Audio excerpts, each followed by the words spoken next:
What's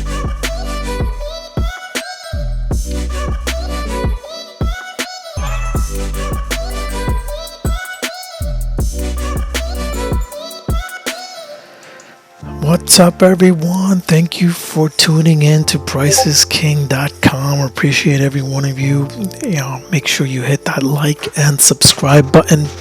It helps me a lot and it helps to grow this channel. So make sure you hit that and smack that subscribe and like button.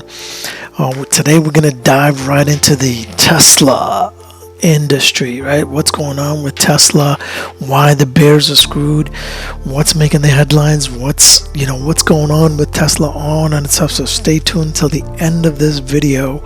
We're going to talk about why the bears are screwed. All right, you'll see all of that.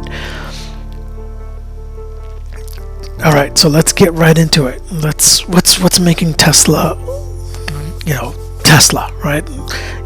We all know that Tesla is making headlines. It's reshaping the automotive industry, right? It's doing a lot of things when it comes to electric vehicles, right? Now, we're going to take a look at the Tesla stock. We're going to explore the performance, the key fundamental indicators, and like the various different factors that are influencing its future trajectory, right? We got the Tesla truck. So buckle up, let's go get right into it. We know that a lot of stuff going on. Tesla is a growth stock.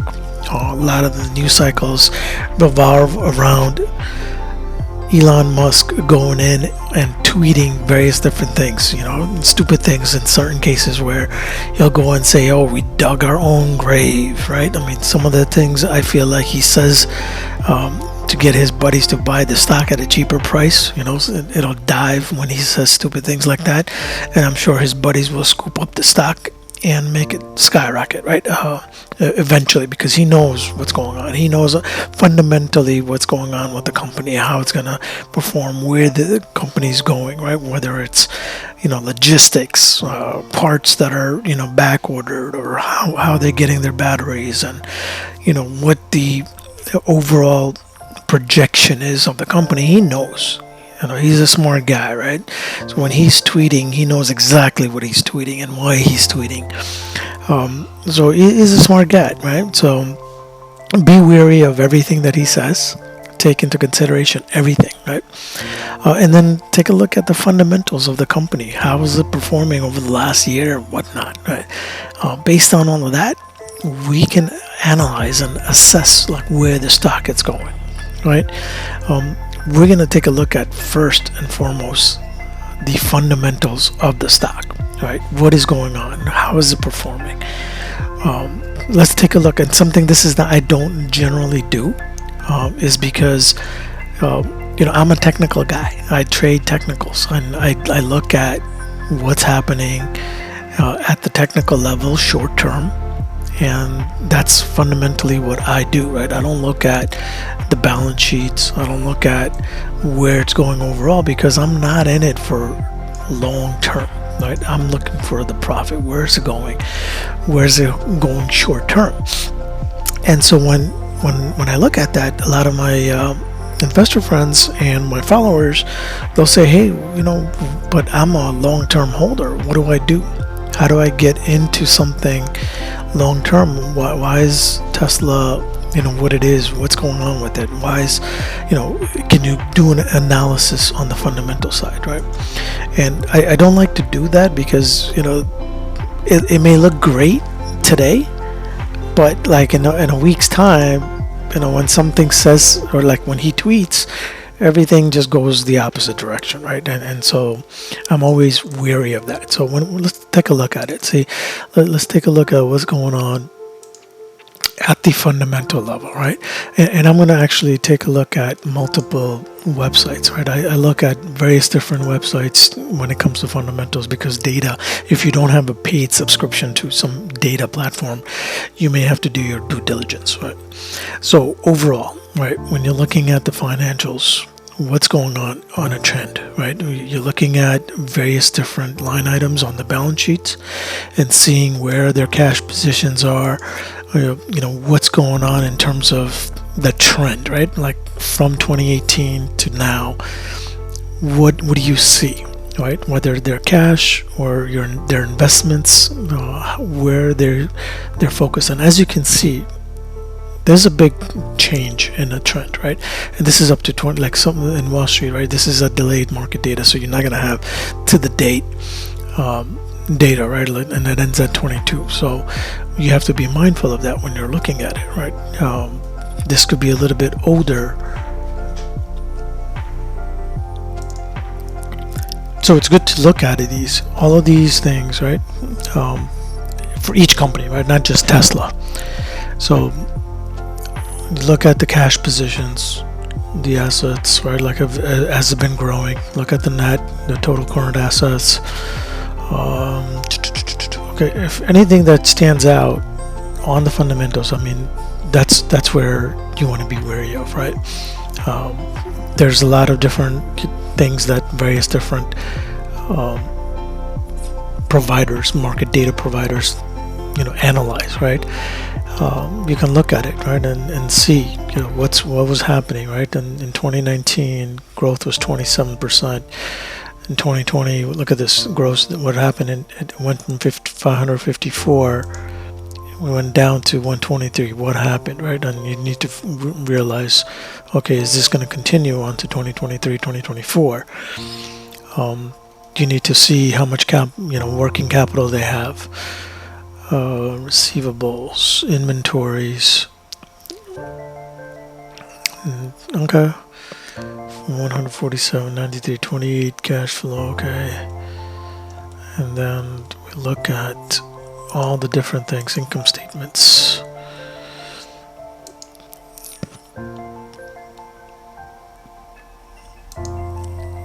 We have net income growth 43, negative 20. Okay, in September 23, 43% negative. Sales growth, earnings before interest and tax, 3 billion. Okay. Sales, look at earnings per share, working capital, PE ratio. A lot of this information, right? I will go into detail on every single one of my course videos when it comes to fundamentals, right? Overall, like what is happening with Tesla, and that's what you want to look at on an annual basis, on a quarterly basis, right?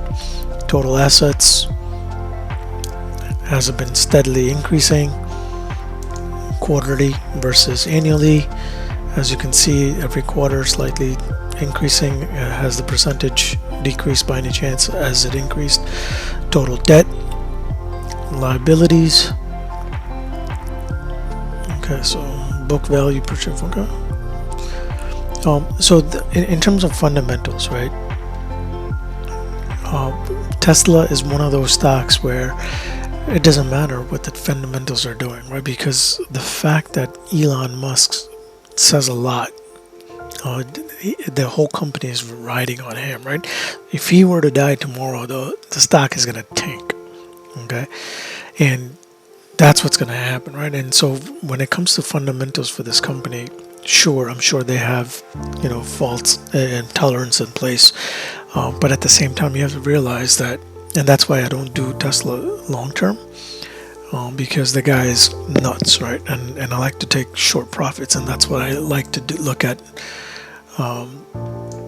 short-term gains. And so, there's other tools, right? And in this case, we're looking at Thinkorswim, right? Thinkorswim has a fundamental sections where you can actually look at what are the people recommending, right? Some of the research team saying, hey, reduce your position. These guys saying 4-star accumulate. They're saying hold and avoid, right? All these different things. People are saying, okay, what's going on? If you look at the 5-year trend, what's happening, right? Again, even with this, I'm only getting up to 2022. It's kind of terrible, right? Like when you're trying to, obviously the entire year is not over, and they average it, the data itself, right?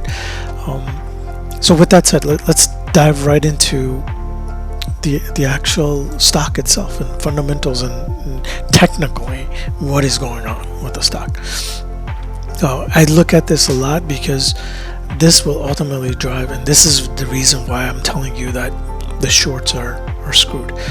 The reason why they're screwed is because here it is. Look at the chart itself, right? And I actually chopped it down, and I've added my Fibonacci tool on it, right, on the highs. And as you can see, the 50% actually held it in previously, right? And that's when I called that, hey, the shorts are going down, blah blah blah. And it ended up doing that with the whole Cybertruck phenomenon, the tweets about him saying, hey, you know, we dug our own grave.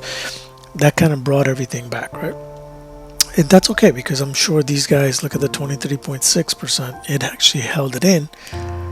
And that was a good time when I mentioned, hey, this is a good time to buy long term. If you're a long term holder, you might want to get in and then add later when it goes down to these areas, right? But now here's what I look at. Okay, I'm going to zoom in so that you can see.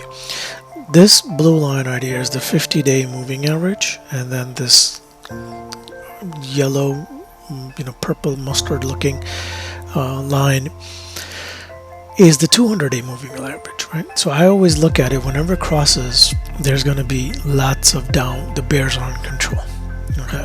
And that's what ended up happening, right? When the price crosses over the 50-day, there's a momentum switch, and that's what ends up happening. What ends up happening is, and before the cross happens, you missed all of this, right? And so what I always look at is, when does it cross over the 50-day? And when it comes back down, you buy in this area, and sure, it'll come down, but these were all higher lows, right, compared to this. Sure, this one was a little bit lower, but this is where, when you saw these two positions, right, and I have these lines here, is because there was some sort of support area in this case, and that's when you would add your position if you're long term. So then what happened? It crossed over the 200-day, and there's more room for upward. But then over here, what's going on? So the last few weeks has been hectic. All right, so here's what's going on. The 50-day held in back all the way in July, right? And then it came down with all the news with the Cybertruck and whatnot, right? This held it in. The 23 held it in. There was a cross on the MACD. It went up, crossed above the zero line. It's not oversold, and you have price above the 50-day. You got 50-day above the 200 and price above 50-day. So now, if you are in a position to go long, this is where you buy, right here. And this is why I'm saying this: the shorts are screwed. You got higher lows, higher lows above the 50. Boom, boom, boom. Next thing you know, if I were to add the Bollinger Bands, I didn't add the Bollinger Bands on this.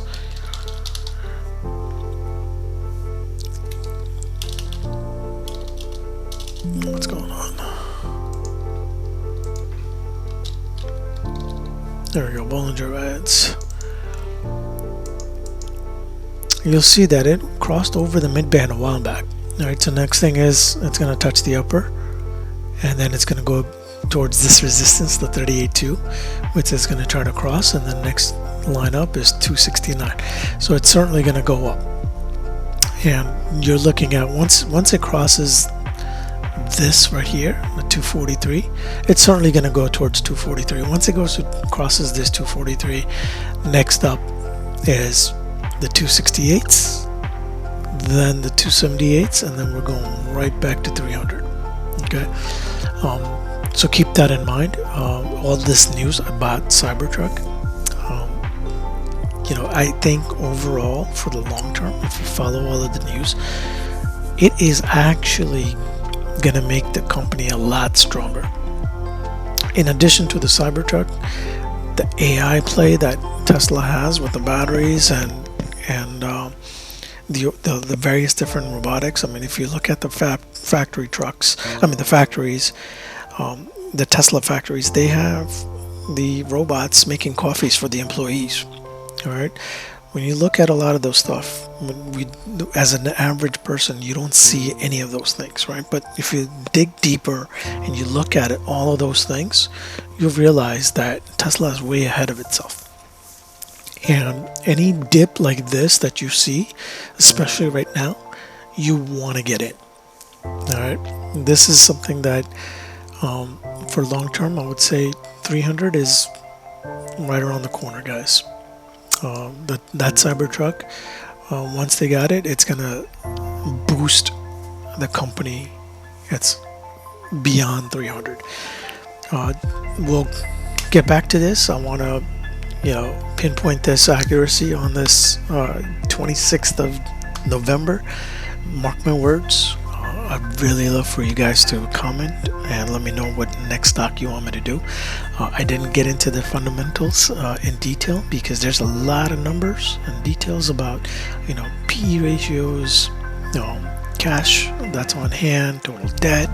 All of those things play a huge role, but not one thing makes the stock move, right? And all of those things, one thing or another doesn't make the stock itself move, because although they may have done a really great job in their sales, the stock continues to go down is because of one tweet, right? So keep in mind, it's not about the fundamentals, it's about him himself, it's about his tweets, it's about the technicals that you see on the chart right here. Like and subscribe, make sure you comment, and let me know what stock you want me to do next. PriceIsKing.com.